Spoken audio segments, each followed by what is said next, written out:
Benapole customs হাউসেও কর্মবিরতি চলছে, বন্ধ রয়েছে আমদানি রপ্তানি বাণিজ্য। সেখান থেকে বিস্তারিত জানিয়েছেন বেনাপোল প্রতিনিধি আহমদ আলী শাহিন।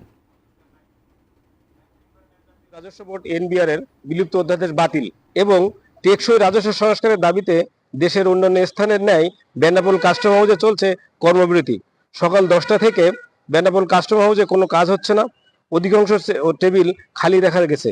কিছু কর্মকর্তা উপস্থিত থাকলেও কোনো কাজ করছেন না। কর্মবিরতির কারণে নতুন করে কোনো পণ্যের আইজিএম ইস্যু করা হচ্ছে না। আগামী শনিবার 17 মে থেকে সকাল 10টা থেকে 3টা পর্যন্ত কর্মবিরতি পালন করা হবে। অন্যদিকে এনবিআর এর কর্মরত দুটি ক্যাডারের কাজের ক্ষেত্রে পদোন্নতির সুযোগ মারাত্মকভাবে ক্ষুণ্ণ হবে। জাতীয় রাজস্ব বোর্ড এনবিআর বিলুপ্ত করে রাজস্ব খাতকে 2টি পৃথক বিভাগে ভাগ করার প্রতিবাদে কর্মবিরতি পালন করছেন কাস্টম বিভাগ।